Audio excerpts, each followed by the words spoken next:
todos com a paz do Senhor Jesus. Convidamos aqueles que puderem estar de pé. Vamos estar lendo o texto bíblico que se encontra na carta 1 aos Coríntios, capítulo 15. Primeira carta aos Coríntios, capítulo 15, nós leremos do verso 1 ao verso 14. O texto também está projetado. E nos diz assim a palavra de Deus: Também vos notifico, irmãos, o evangelho que já vos tenho anunciado, o qual também recebestes e no qual também permaneceis, pelo qual também sois salvos, se o retiverdes tal como vos-lo tenho anunciado, se não é que crestes em vão. Porque primeiramente vos entreguei que também recebi, que Cristo morreu por nossos pecados, segundo as Escrituras, e que foi sepultado, e que ressuscitou ao terceiro dia, segundo as Escrituras, e que foi visto por Cefas, e depois pelos 12. Depois foi visto uma vez por mais de 500 irmãos, dos quais vive ainda a maior parte, mas alguns já dormem também.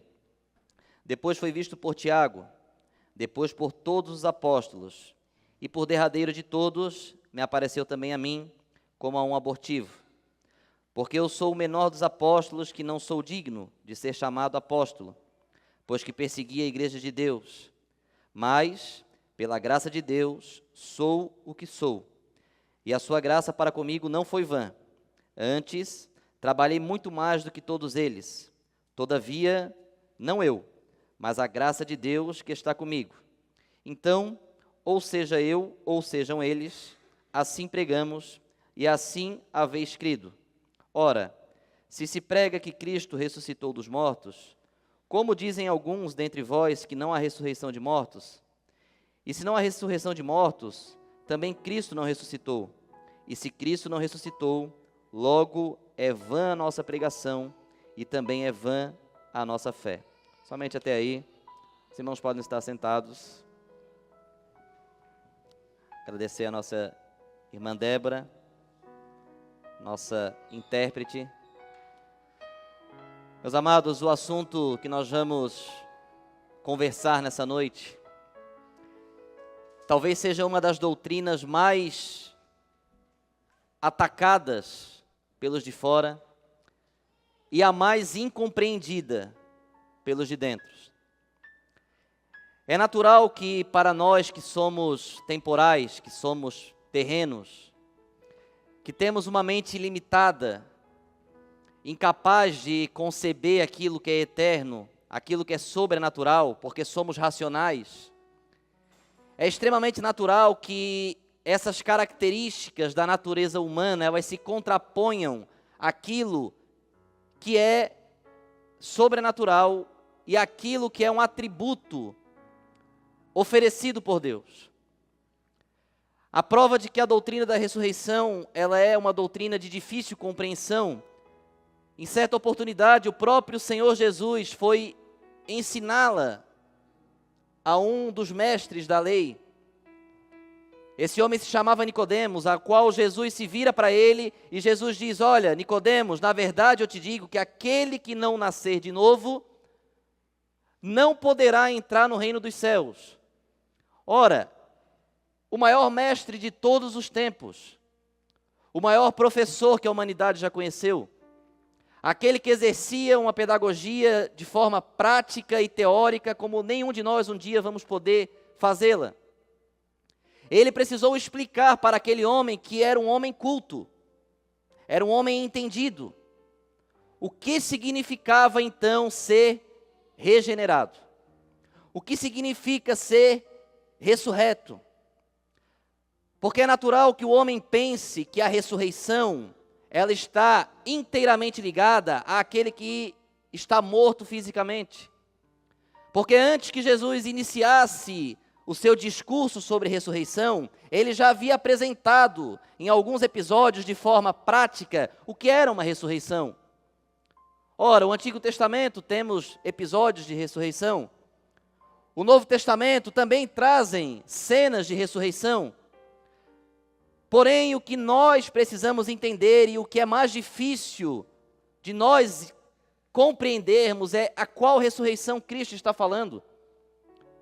Porque se tem uma coisa que nós podemos afirmar para os irmãos que aqui estão, é que todos aqueles que foram apresentados, ressurretos, fisicamente na palavra de Deus, tornaram a morrer. A filha de Jairo foi ressurreta, morreu. Elias ressuscitou o filho da viúva, ele tornou a morrer. E tantos outros que foram ressuscitados, Lázaro, tornou a morrer. Ora, então se o Evangelho de Cristo é uma boa nova para o homem, é uma novidade, nós não podemos associar aquilo que já conhecemos com o desconhecido. A novidade é algo que traz consigo, a novidade ela traz na bagagem algo desconhecido e que desperta o interesse. Se Cristo estivesse falando de uma ressurreição física apenas, ele estava falando de algo que já foi apresentado e não era mais desconhecido entre os homens, porque desde o Antigo Testamento se falava em ressurreição de mortos. Ora, se Cristo então pretende que o entendimento da igreja com relação à ressurreição vá além daquilo que é conhecido, nós precisamos então estar inteiramente ligados a Ele, ligados a Cristo, para que possamos entender que novidade é essa, que evangelho é esse, que boa nova é essa, capaz de nos fazer entender que aquilo que Ele nos oferece é superior a vencermos a própria morte física. Porque talvez você não saiba, mas a sua morte física, ela é o princípio da morte eterna. Aqueles que não estão ligados em Cristo Jesus, a sua morte física, ela é um princípio da morte eterna.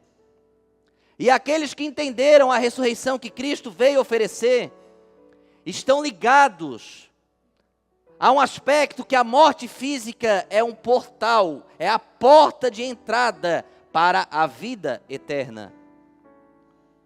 Então, o que nós queremos destacar nessa noite aqui é que nós não vamos tratar daquilo que já é conhecido, porque se eu fosse explicar para os irmãos o que é ressurreição física de mortos, os irmãos vão saber. Isso já é conhecido. E o que o apóstolo Paulo estava tentando trazer para essa igreja, a igreja de Corinto, ele estava em Éfeso e escrevendo para a igreja em Corinto. Essa igreja era uma província grega, e os gregos eles tinham uma crença com eles, de que a matéria, o corpo físico, ele era inteiramente mau, e por ser mau, ele necessitava ser decomposto, ser extirpado. A crença dos gregos era que a alma era inteiramente boa, mas o corpo era inteiramente mau. É a doutrina do dualismo. E eles entendiam que pelo corpo ser mau e a alma ser boa, enquanto a alma vive no corpo, ela está aprisionada.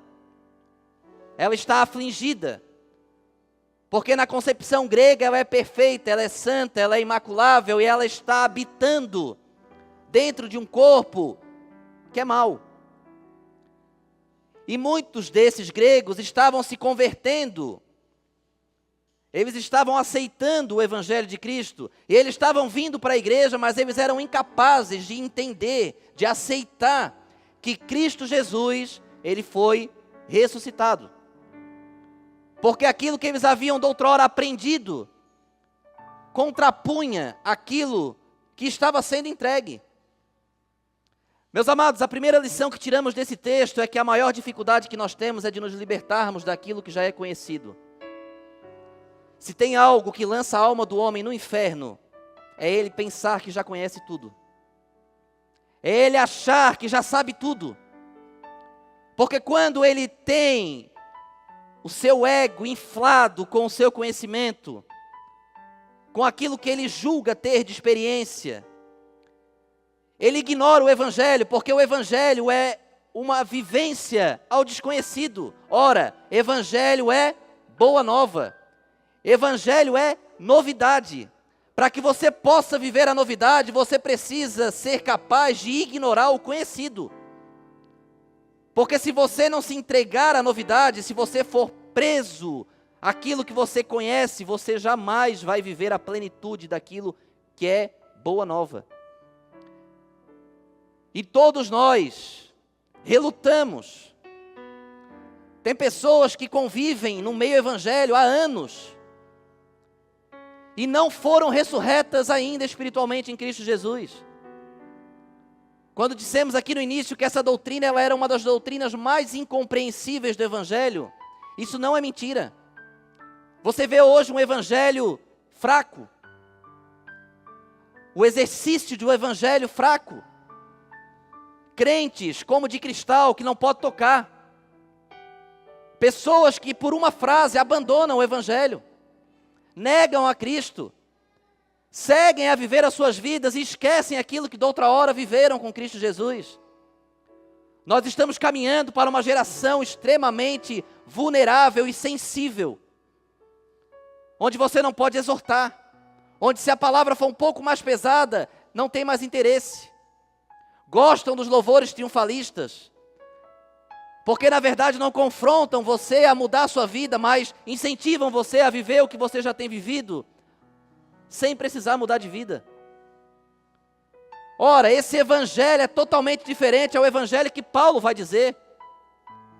Paulo ele vai dizer para eles, olha, eu vos notifico o evangelho que eu tenho anunciado. Paulo está dizendo para eles que ele não estava como pastor daquela igreja, usando uma teologia para massagear o ego de gregos que não queriam aceitar aquilo que era boa nova. E ele fala, olha, eu vos notifico, irmãos, o evangelho. Eu vos notifico boa nova. Eu vim trazer novidade. Eu não vim aceitar aquilo que o mundo corrompido de vocês ensinou para vocês de outra hora. Mas eu vim oferecer para vocês aquilo que Cristo Jesus desceu da sua glória para nos oferecer. A grande missão da igreja nessa vida não é massagear o ego de um mundo caído e falido. A missão da igreja é anunciar para esse mundo que está caminhando aos montes para a perdição, que existe boa nova, que existe evangelho. Mas o problema é que nós esquecemos do princípio do evangelho. Muitas vezes convivemos com o pecado do nosso lado e não confrontamos o pecado porque dizemos, não, mas tem que aceitar. Não, evangelho é boa nova, nós não aceitamos. Nós temos uma palavra de novidade para o mundo. O mundo está implodindo, necessitando de uma novidade, necessitando de uma boa nova. Quem tem a boa nova? O cristão, aquele que se diz evangélico. Você sabe o que é ser evangélico? Evangélico é aquele que proclama a bandeira do evangelho. Evangelho é boa nova. Talvez você não saiba, mas se você é incapaz de proclamar a boa nova, você se intitula evangélico, mas você não é. Evangélico é aquele que carrega a bandeira da boa notícia. Evangelho é aquele que leva para o mundo a novidade, que é o que Paulo estava notificando para essa igreja. Paulo está dizendo para eles, olha, irmãos, eu estou vos anunciando algo novo. Eu estou vos anunciando o evangelho. É boa nova. Logo Paulo começa confrontando a crença dualista daquele povo com algo difícil de entender. Porque já é difícil convencer-nos que não somos dualistas. O dualismo que falamos aqui no início é aqueles que criam que a matéria era inteiramente má e a alma era inteiramente boa. Nós não somos dualistas, talvez alguns possam ser, mas na grande maioria não somos, e já somos difíceis de entender o que é ressurreição. Nós somos como uma folha em branco, onde a ressurreição passa a ser escrito e já é difícil de aceitarmos. Imagina aqueles crentes que estavam agora se convertendo à doutrina de Cristo, mas tinham uma doutrina anterior ensinada. É muito mais difícil você destruir uma doutrina. É muito mais complicado você desfazer o entendimento errado na mente de uma pessoa do que você ensiná-la desde o início aquilo que é certo. Por isso que as pessoas mais difíceis geralmente são aqueles, crente velho. É mais difícil. Porque o novo é mais maleável. Agora, aqueles que se julgam tão experientes no Evangelho, aqueles que se julgam cristãos tão experientes, eles são incapazes de conceber a boa nova. Você já torceu o nariz quando o pregador leu um texto e falou, desse texto eu já sei tudo? O pregador começou a pregar, começou a falar e você disse, já sei o que ele vai falar, já sei o que ele vai pregar. Você está ignorando a boa nova. Talvez é nesse dia que Cristo vai falar a sua alma. Talvez é numa frase da mensagem que você vai entender e você vai se converter a Cristo. Talvez é nesse culto que Ele quer mudar a sua história, de uma vez por todas. Mas você julga que já sabe, era esse povo, um povo difícil de aceitar o Evangelho. E Paulo vai dizer, olha, eu não vou falar aquilo que vocês querem ouvir, mas eu vou notificar a boa nova de Cristo Jesus. Porque o compromisso do cristão é com a boa nova. O nosso compromisso é com o Evangelho. O nosso compromisso é com aquilo que Cristo nos entregou. E Ele vai dizer, o qual também recebestes. Ou seja, era um povo que já estava caminhando. Eles receberam de bom grado o Evangelho. Eles estavam caminhando e eles permaneciam. Ele diz, também recebestes e permaneceis. Era um povo que queria.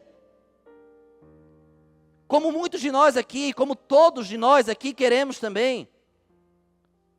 Só que você receber e você permanecer não significa que você entende o que é ressurreição. E nós vamos ver isso. O primeiro sintoma que você pode identificar em você mesmo, se você entende o que é ressurreição, é que se você nunca mudou de vida, você nunca ressuscitou em Cristo Jesus. Porque regeneração é isso. Ressurreição é isso. Ressurreição é morrer por completo. Todo o mecanismo natural do meu corpo que me mantém vivo, que me faz pensar, que me faz ser racional, que me faz me comunicar, que faz eu me expressar, que me faz conviver em sociedade, tudo aquilo que faz parte de mim, morreu. Foi sepultado. Deixa de existir. E agora eu vivo novamente. E quais são as características que eu tenho agora? As características de quem me ressuscitou. Eu passo a viver agora como aquele que me ressuscitou vive. Eu passo a agir como Cristo age. Eu passo a pensar como Cristo pensa. Eu passo a viver como Cristo vive. Agora, se eu sou incapaz de amar como Cristo ama, de perdoar como Cristo perdoa, de conviver como Cristo convive, de aceitar como Cristo aceita, significa que eu ainda tenho aquilo que é meu em mim. E se eu tenho algo que é meu, você pode até ter adoecido um dia, e foi curado, e está congregando, mas você nunca morreu.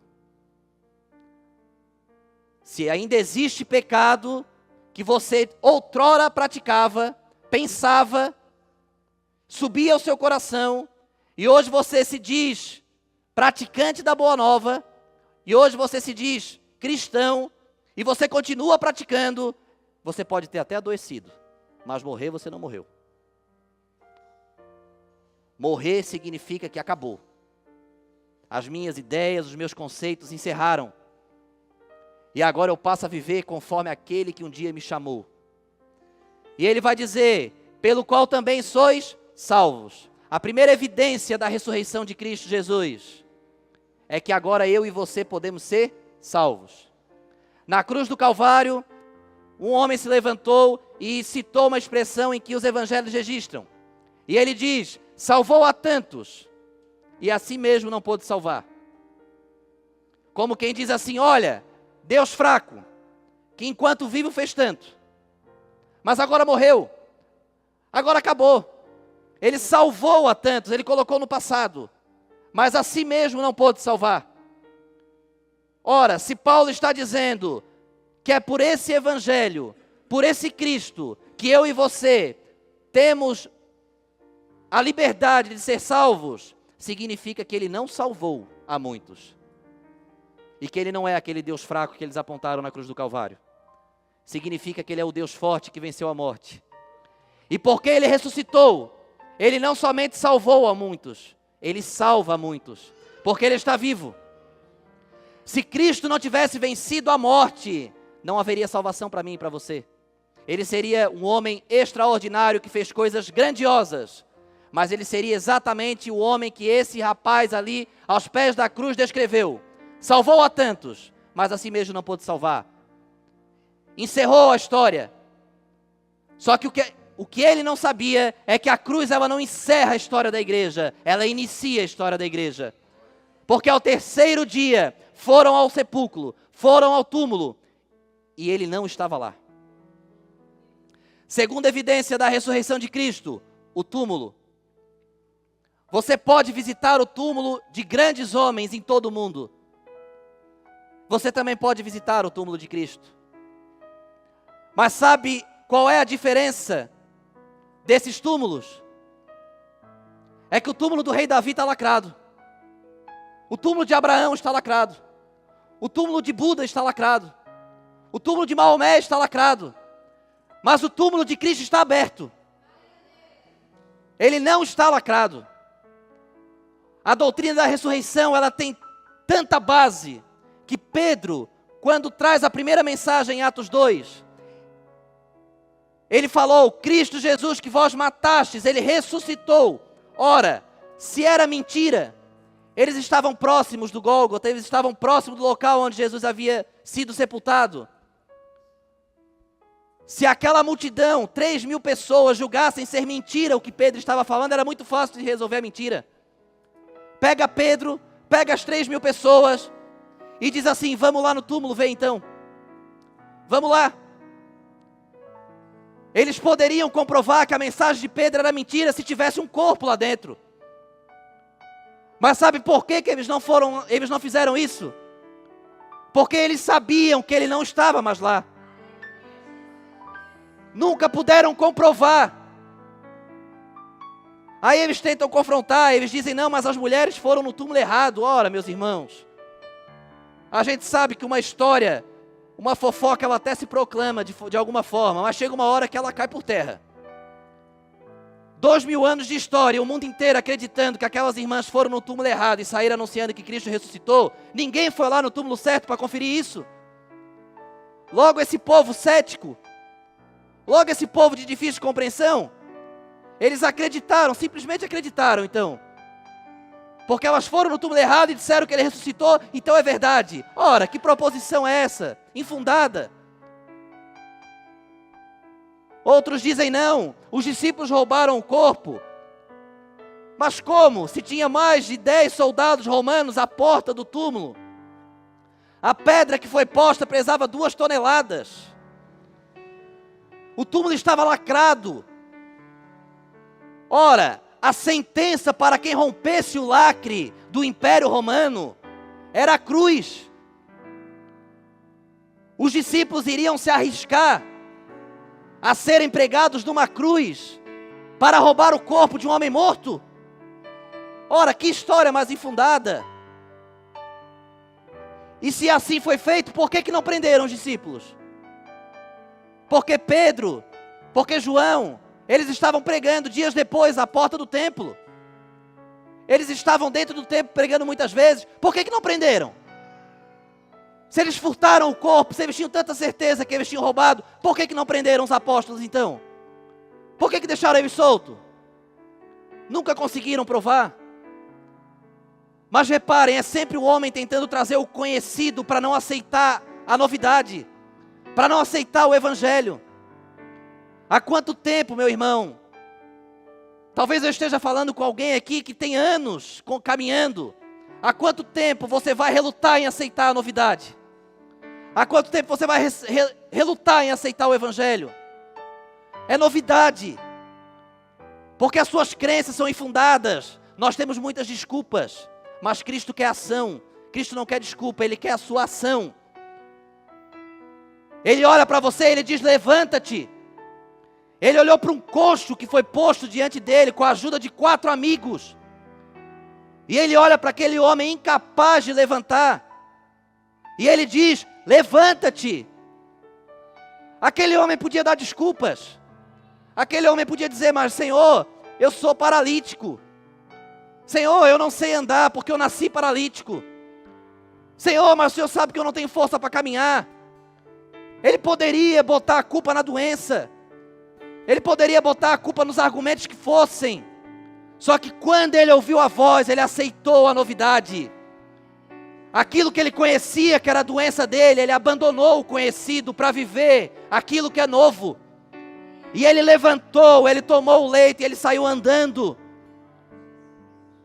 Há quanto tempo você tem dado desculpas para levantar? Talvez os seus argumentos sejam até verdadeiros. Talvez aquele coxo era realmente paralítico. Ele era realmente enfermo. Ele realmente estava vivendo uma situação difícil. Tudo que ele estava falando fazia sentido. Tudo que ele estava falando era digno de crédito. Era só olhar para ele que você ia ver que você estava lidando com um homem depressivo, doente, fraco, incapaz de levantar. As desculpas dele tinham poder de argumento. Mas ele abandonou para viver a novidade, para viver o Evangelho. O convite de Cristo a você nessa noite é: o que tem sido entregue a você é o que nós um dia recebemos, é o Evangelho de Cristo. Levanta das desculpas, levanta da sua vida de argumento e vai caminhar sobre a novidade, e vai caminhar sobre o Evangelho. Isso é ser cristão, isso é viver o Evangelho. É: Senhor, eu não sei como que eu vou fazer, mas se o Senhor mandou, eu vou fazer. Muitas vezes nós subimos a esse púlpito e não sabemos o que vamos falar, mas nós nos entregamos à novidade, e muitas vezes nós descobrimos a novidade aqui em cima. É daqui que Ele tem o Evangelho para você, e o Evangelho sempre impulsiona o homem. Levanta. É isso que Paulo estava dizendo para esses homens, e ele fala: tal como vos tenho anunciado, se é que não crestes em vão. Ele vai usar essa palavra em vão todas as vezes que ele quer argumentar de que essas pessoas estavam vivendo o Evangelho, mas não criam na ressurreição. E aí ele começa a fazer um paralelo e começa a dizer: olha, a sua fé ela é vã, a sua crença ela é vã, a sua vinda na igreja ela é vã, a minha pregação aqui nessa noite é vã, se Cristo não ressuscitou. Reparem, Paulo tinha tanta convicção de que o Cristo que ele estava pregando venceu a morte, que ele pega toda a vivência do cristão e reduz a vã. Ele fundamenta todo o seu argumento, e ele diz que a sua fé só vale a pena se você acredita na ressurreição. Se você não acredita, a sua fé é vã, a sua vinda na igreja é vã, o seu exercício cristão é vã, tudo é vão. Ele chega a dizer que a própria pregação dele, e ele vai dizer, e a partir do verso 27, ele vai dizer inclusive que as afrontas que ele recebeu, que as chicotadas que ele recebeu, que as prisões que ele passou, tudo isso seria vão. Ele diz: ora, se Cristo não ressuscitou, vã lutei contra as feras em Éfeso, vã aqueles que foram lançados nas arenas, vã foi a morte deles. Ele chega a dizer que se Cristo não ressuscitou, não há ressurreição para mim e para você. Significa que o consolo que você recebeu quando você foi no sepultamento de alguém que você ama, também foi vão, também não serviu para nada. Ô vida infeliz essa, ô vida triste essa, uma vida incapaz de viver a ressurreição, é uma vida infeliz, é uma vida vã. Paulo queria fazer com que aquele povo entendesse o que é ser ressurreto para viver como tal, porque se o povo não vivesse como tal, seria uma vida vã, tudo seria inútil. E ele começa a dar argumentos, ele começa a dizer: olha, primeiro argumento que ele usa para dizer, ele morreu sim, segundo as Escrituras, porque para eles era natural reconhecer que Cristo havia ressuscitado, havia morrido. Para eles era muito confortável aceitar que as profecias sobre a morte de Cristo eram verdade. Mas difícil para eles era entender que as profecias a respeito da ressurreição também eram verdade. Quantas vezes eu e você, ao sermos confrontados com a mensagem da cruz, nos emocionamos, choramos, nos rendemos, nos entregamos. E é nítido quando você prega sobre a ressurreição que o povo não tem a mesma reação. Porque isso é histórico. A morte de Cristo mexe, mas a ressurreição, pouco. Ora, mas Paulo não falou que a morte de Cristo era o que fazia tudo valer a pena. Porque ele fala, se Cristo apenas morreu, mas não ressuscitou, vã é a nossa fé. Fica incompleto. Significa que você creu num Deus mentiroso. Significa que você creu num Deus incapaz. Num Deus impotente. E Paulo vai dizer isso. Porque era fácil para eles conceber a mensagem da cruz. Como para você também um dia foi, como para mim também é. Mas difícil era conceber a ressurreição. Mas o que fundamenta a fé é a ressurreição. Porque ele fala, se não houver ressurreição, vã é a nossa fé. Vã é a nossa pregação. O que fundamenta a sua fé é a ressurreição. Você precisa ter o mesmo sentimento de gratidão a Cristo por aquilo que Ele fez na cruz. Você precisa ser impactado pelo mesmo sentimento quando você ouve falar da ressurreição. Porque é a ressurreição que fez tudo valer a pena. É a ressurreição que deu sentido para todas as coisas. Ser ressurreto, só aqueles que compartilham da ressurreição sabem o valor da ressurreição.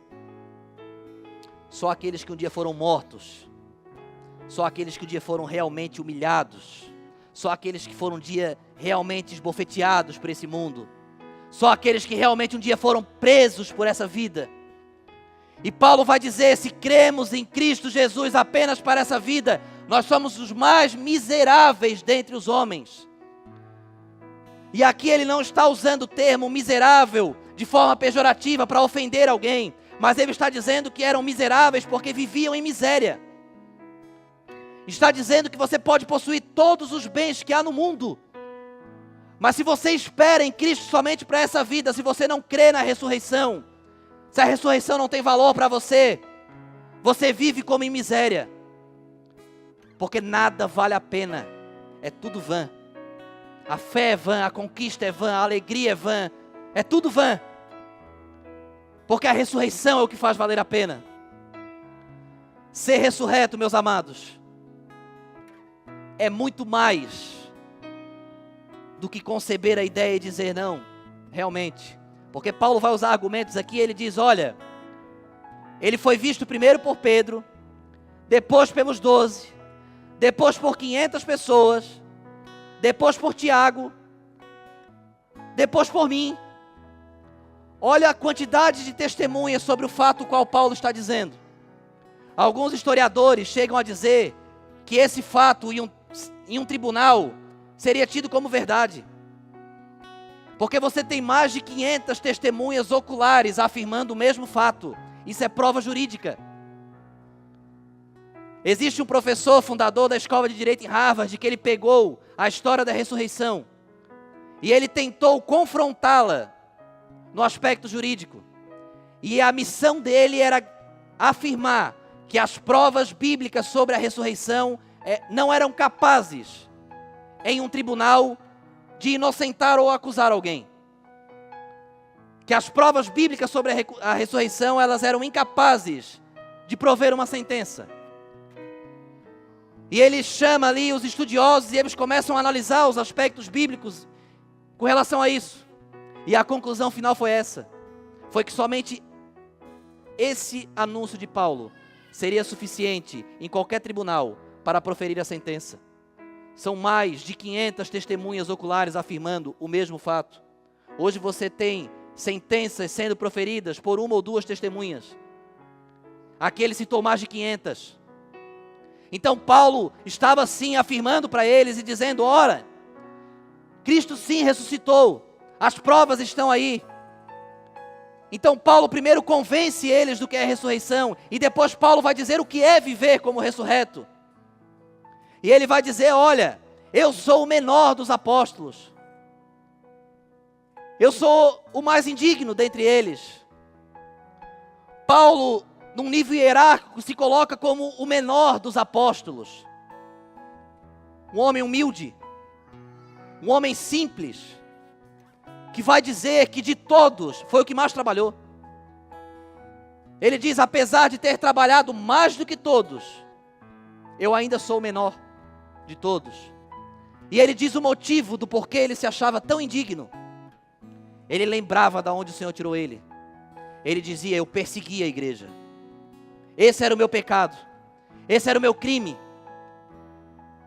Esse era o meu erro. Paulo, mesmo convertido, ele nunca esqueceu da onde Jesus Cristo tirou. Você se lembra de onde ele te tirou? Você se lembra de onde ele te resgatou? Você se lembra da situação que você estava vivendo quando Cristo estendeu as mãos para você? Porque se você não se lembrar, você se torna altivo. Você se torna vaidoso. E você começa a se olhar no espelho e começa a achar que a salvação você até merece. Se você é incapaz de se olhar no espelho e ver aquilo que Deus te libertou, e ver de onde Ele te tirou, significa que você já está altivo. Você precisa se libertar. Porque Paulo, ele vai dizer, eu trabalhei mais do que todos, mas eu fui o mais pecador de todos. Pedro pode ter feito o que fez, mas eu matei os cristãos. Ora, Tiago, João, Judas e tantos outros. Ora, mas eu incendiei casas com crianças cristãs dentro. Paulo nunca se esqueceu de onde Cristo tirou ele. E isso fez com que ele fosse humilde, ao ponto de dizer, eu sou o mais indigno. Por mais que eu faça, eu continuo sendo indigno. Eu continuo sendo menor, mesmo sendo o que mais trabalhou. Porque nós temos o nível hierárquico totalmente diferente do céu. Nós valorizamos muito as obras. Nós olhamos aquilo que é grande, aquilo que é aparente. Muitas vezes vemos as pessoas fazendo e julgamos a pessoa ser cristã por aquilo que ela faz. Mas Cristo sonda os corações.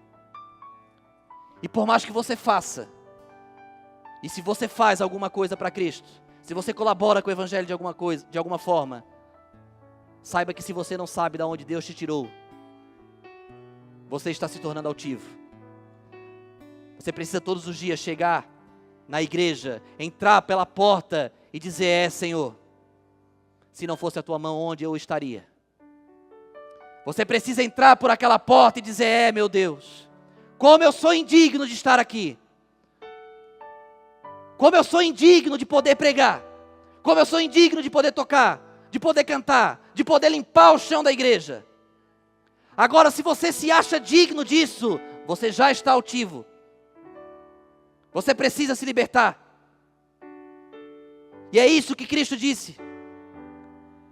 Quando os discípulos começaram a discutir sobre quem seria o maior dentre eles. Reparem, nós sempre queremos saber quem é o maior. Cristo não fala nada, ele pega uma toalha, pega uma bacia com água e passa a limpar os pés dos apóstolos. E Pedro vai dizer, não, Senhor, não vou permitir que tal faças. E ele insiste e diz, Pedro, se eu não puder lavar os teus pés, tu não tem parte comigo. Um homem altivo. Não, Senhor, de forma alguma. Aí quando Cristo confronta, ele diz, então lava o corpo todo. Cristo diz, não, é só os pés. Vós já foste limpo pela palavra. É só os pés. Porque aquela atitude era a atitude do escravo. E não era somente do escravo, mas existia hierarquia entre os escravos também. E o menor dos escravos era aquele responsável por limpar os pés das visitas quando chegavam nas casas. Pergunto a você hoje, você teria gosto de lavar o pé do seu irmão que chegou aqui de tênis? Já seria difícil. Imagina você lavar o pé de uma pessoa que veio caminhando por um deserto árido. era um ato indigno, era um ato humilhante, era um ato de completamente indigno. E Cristo diz, e Ele enfatiza, olha, eu não vim para ser servido, mas eu vim para servir. Eu vim para ser o menor. E por isso Ele sempre escolheu o menor. E muitas vezes nós nos julgamos dignos daquilo que fazemos. Nós não merecemos. Cristo se fez o menor dos escravos, para fazer aqueles homens entenderem. E aqui Paulo está dizendo, eu sou como esse escravo. Por mais que eu faça, por mais que eu seja o que mais faço, dentre todos eles eu também sou o mais indigno. Eu sou como aquele escravo. E por que ele vai dizer? Porque ele era imitador de Cristo. Paulo vai usar 2 vezes a expressão imitar.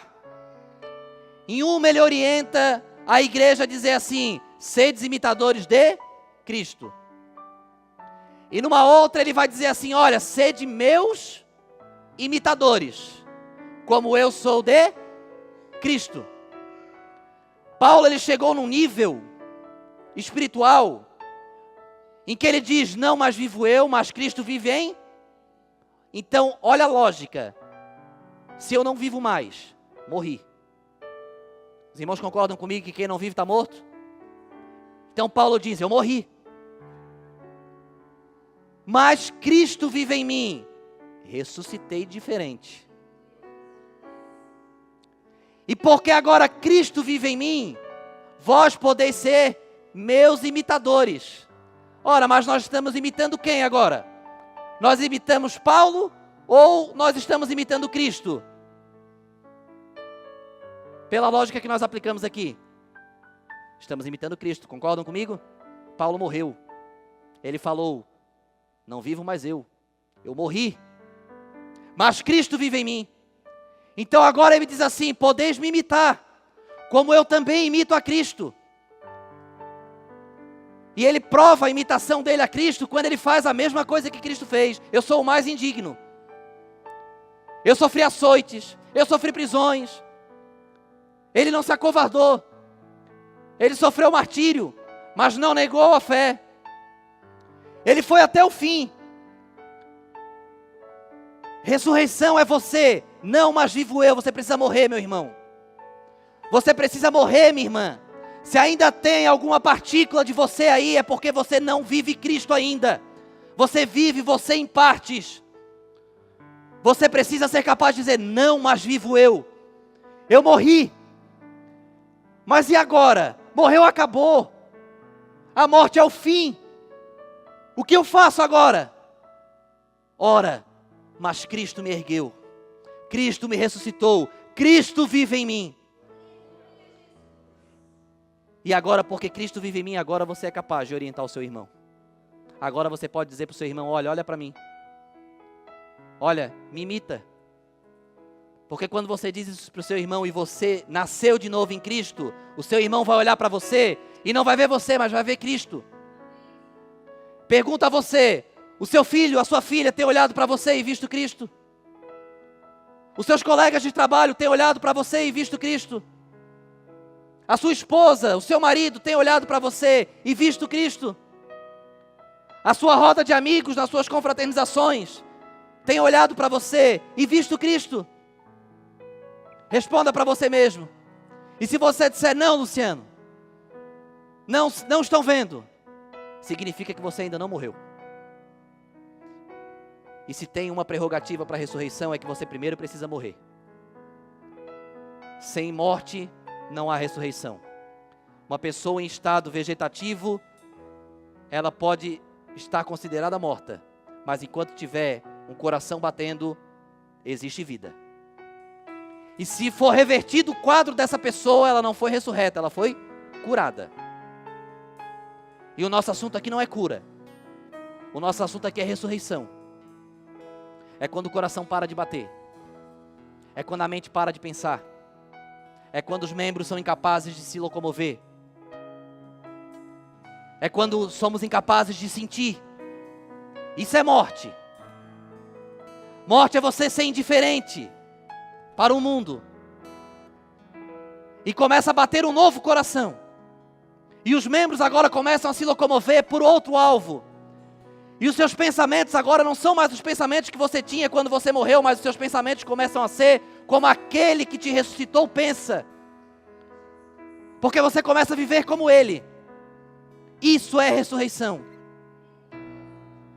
Regeneração é morri. Não mais vivo eu. Eu não vivo mais. Eu morri por completo.